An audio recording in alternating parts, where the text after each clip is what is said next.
할렐루야. 오늘도 이 오예배 시간까지 하나님의 은혜와 뜻을 구하시기 위해 자리에 모여 예배하시는 성도님들에게 하나님께서 예배하시는 은혜와 축복이 부어주시기를 주님의 이름으로 축원합니다. 지난주 담임 목사님께서 선포하신 말씀, 본문과 제목 기억하십니까? 히브리서 11장 6절 말씀을 가지고 믿음으로라는 제목으로 말씀을 선포하셨습니다. 한 주간 하나님을 기쁘시게 하는 믿음으로 사셨으리라 믿습니다. 앞으로도 나의 기쁨이나 타인의 기쁨이 아니라 오직 하나님 한 분만을 위한 믿음으로 주님이 기뻐하시는 삶을 사시기를 바랍니다. 우리는 늘 사람들의 평가 속에 살아가죠. 저도 가끔씩 SNS에 글을 올립니다. 글 올려놓고 좋아요가 안 달리면 이게 좀 기분이 안 좋아요. 그래서 사진을 올렸는데 좋아요가 안 눌려요. 좀 기분이 안 좋습니다. 사람은 이런 관심 속에서 살아가는 것 같습니다. 그런데 그런 관심보다 누구의 관심일까요? 하나님의 관심, 그리고 나는 어디에 관심을 두는가죠. 그래서 나의 모든 관심사, 나의 모든 것이 하나님 한 분께만 있기를 바랍니다. 그런 믿음으로 살아갈 때 하나님은 오늘 본문 말씀처럼, 지난주의 말씀처럼, 히브리서 16장 6절의 말씀처럼 참 기쁘신 은혜로 우리에게 은혜를 주시리라 믿습니다. 우리는 늘 그런 관심 속에 살아가는데요. 어릴 때는 부모님, 학창 시절에는 선생님, 그리고 직장에서는 동료들이나 직장 상사들에게, 그리고 나아가서 사회에서는 함께 어울리는 무리들에게 그러한 관심을 받기를 원하죠. 그런데 이게 어디에도 적용이 되냐면 교회를 다니고 있는 우리들에게도 적용이 됩니다. 봉사할 때, 예배 드릴 때, 내가 어떤 헌신을 할 때 하다 보니까 누구에게 관심을 받기 원하냐면 사람들에게 관심을 받기를 원해요. 특히나 우리 교회에는 이제 담임 목사님 계시죠. 담임 목사님께 칭찬받거나 인정받지 못하면 그거에 대해서 섭섭해하거나, 늘 말씀하시죠. 섭섭병에 대해서 섭섭해하거나 좀 힘들어하는 경향들이 있습니다. 이걸 누구를 위해서 한 겁니까? 사람 보기 위해서 한 게 되죠. 우리는 교회에서 하는 모든 행위를 누구를 보고 해야 되냐면 하나님 보시기에 좋은 행위로 해야 되겠습니다. 그러면 사람으로부터 오는 칭찬에 의한 박탈감은 사라질 거예요. 참 주님이 기뻐하시는 그러한 온전한 모든 모습들이 되시기를 주님의 이름으로 축복합니다. 오늘 본문은 우리에게 이렇게 묻습니다. 너는 누구를 기쁘게 하며 살아가고 있는가 하죠. 바울은 많은 비난과 오해를 받았지만 흔들리지 않았습니다. 사람의 평가보다 하나님의 평가를 더 중요하게 여겼기 때문이죠. 그래서 그는 우리는 주를 기쁘시게 하는 자가 되기를 힘쓰노라라고 고백을 합니다. 여기서 힘쓴다라는 것은 인생 최고의 목표를 삼는다라는 뜻을 가지고 있어요. 바울의 삶의 가장 큰 목표는 오직 주님을 기쁘시게 하는 것이었습니다. 오늘 우리의 삶의 목표도 하나님을 기쁘시게 하는 것이 되시기를 바랍니다. 먼저 하나님을 기쁘시게 하는 것은 성도의 가장 중요한 삶의 목적 중에 하나입니다. 바울은 우리는 주를 기쁘시게 하는 자가 되기를 힘쓰노라라고 말하고 있죠. 아까도 말씀드렸듯이 성도의 목적은 교회를 오래 다니는 것도, 직분을 받는 것도, 봉사를 많이 하는 것도 아닙니다. 이런 것들은 하나님을 기쁘시게 하기 위한 수단일 뿐입니다. 우리는 어떤 일을 결정할 때 먼저 손해와 이익을 계산하죠. 손익을 계산을 하고요. 또 이것이 좋은 것인가 나쁜 것인가를 스스로 판단을 합니다. 그러나 성도는 먼저 질문을 해야 합니다. 하나님께서 기뻐하시는가? 예수님께서도 나는 항상 그가 기뻐하시는 일을 행한다라고 요한복음 8장 29절에 말씀을 하고 계십니다. 겟세마네에서도 자신의 뜻보다 아버지의 뜻을 선택하셨고 십자가도 하나님의 뜻에 순종하시기 위해서 지셨지요. 예배와 기도, 찬양과 헌신도 모두 하나님을 기쁘시게 하기 위한 것이어야 합니다. 사람의 칭찬은 사라지지만 하나님께 드린 믿음의 순종은 결코 사라지지 않고 헛되지 않기 때문이죠. 사실 하나님을 기쁘시게 하는 삶은 거창한 일을 하는 삶이 아닙니다. 하나님께서 우리의 일상 속 작은 순종을 기뻐하십니다. 아침에 눈을 뜨며 하나님께 감사하는 기도, 약속을 정직하게 지키는 모습들, 그리고 누군가를 용서하는 결정, 아무리 힘들어도 예배의 자리를 지키는 선택들, 아무도 보지 않아도 맡겨진 일을 성실하게 감당하는 모습, 이런 작은 순종들이 하나님께는 결코 작은 일이 아닌 게 되죠. 사람들은 결과를 보지만 하나님은 우리의 중심을 보시기 때문입니다. 그래서 성도의 삶은 늘 하나님께서 기뻐하실까라는 질문으로 시작이 되어야 합니다. 그래서 우리 하루를 시작할 때 이렇게 한번 시작해 보자고요. 기도는 당연하고요. 일어나서 나는 오늘 어떠한 행보로 하나님을 기쁘게 하시는 삶을 살 수 있을까? 그리고 내가 어떤 행동을 했어요. 그러고 나서 이것을 하나님께서 기뻐하시는 행동이었을까를 늘 되뇌어 보는 상황들. 먼저는 중요한 건 뭐라고요? 하나님께서 기뻐하실까가 선행이 돼야 하지만 이미 어떤 일을 행했을 때 이 모습이, 이 말이, 이 언행이 하나님이 기뻐하시는 것이었을까? 그게 아니라면 수정 보완이 되어야겠습니다. 우리의 삶은 늘 그런 인생으로 하나님 보시기에 좋은 삶이 되어야겠습니다. 하나님을 기쁘시게 하는 삶은 믿음으로 살아가는 삶입니다. 바울은 7절에서 먼저 이렇게 말합니다. 우리는 믿음으로 행하고 보는 것으로 행하지 아니함이로라. 믿음은 하나님이 계심을 인정하는 것으로 끝나는 것이 아니라 하나님의 말씀을 신뢰하며 순종하는 것에 있습니다. 바로 그 대표적인 사람이 성경에 많이 있지만 저는 에녹을 들고 싶습니다. 에녹은 특별한 기적을 행한 사람으로 소개되지 않고요, 나라를 세운 것도 아니고 전쟁을 승리하거나 위대한 업적을 남기지도 않았습니다. 그런데 하나님께서는 그의 인생을 단 한 문장으로 정리를 하십니다. 에녹이 하나님과 동행하더니. 하나님은 업적보다 삶의 태도를 보셨다는 겁니다. 에녹은 매일 하나님을 의식하며 동행을 했습니다. 그래서 저는 동행을 이렇게 표현하고 싶습니다. 그림자와 같다. 햇빛이 있는 곳에는 그림자가 언제나 그 곁에 있지요. 우리가 하나님을 의식하며 살아간다면 하나님과의 동행도 그렇습니다.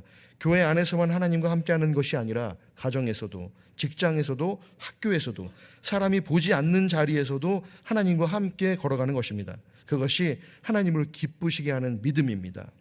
훗날 나의 장례식장에서 이분은 참 성공한 삶을 사는 분이었습니다 라는 것보다 하나님과 동행하던 분이었습니다 라는 평가를 듣는다면 이보다 복된 삶이 있을까요? 우리 성도님들의 삶도 그런 삶을 사시기 바랍니다. 내 묘비에 적힌 그 글귀가 아니면 나를 기억하는 그 누군가의 말이 그분은 하나님과 동행하기를 힘썼던 사람이었습니다. 우리 성도님 모두의 삶이 그런 삶 되시길 바랍니다. 사람을 기쁘시게 하기 위해서가 아니라 하나님을 기쁘시게 하기 위해 바울은 살았습니다. 기도는 응답을 받기 때문에 하는 것이 아니라 하나님을 믿기 때문에 하는 것이죠. 마찬가지로 예배도 순종도 그렇습니다. 내가 그 무언가를 얻기 위해서가 아니라 하나님께서 그렇게 해주셨기 때문입니다. 그래서 우리는 당연하게 드려야 돼요. 우리의 믿음이 그렇습니다. 우리는 인지를 해야 되죠. 인식을 하고 살아가야 됩니다. 그런데 나의 삶 가운데 인식하지 않는 당연한 믿음들이 있어요. 제가 혼자 곰곰이 생각을 해봤는데 여러분 운전할 때 그 차가 고장 날 거라고 운전을 하고 생각하고 운전을 하십니까? 밖을 나가고 내가 하루하루 살아가는 삶을 살아낼 때 오늘은 내가 사고 나서 큰일을 당하지 않을까라는 것으로 살아가십니까? 아니죠. 주어진 것으로 당연한 믿음으로 살아갑니다. 하나님을 향한 믿음도 그런 믿음이어야 되지 않을까요? 당연하게 주어졌지만 당연하게 생각하셔서는 또 안 되지만 주신 그 모든 것들이 당연한 상황들이어서 하나님께 드리는 믿음도 내가 당연한 믿음.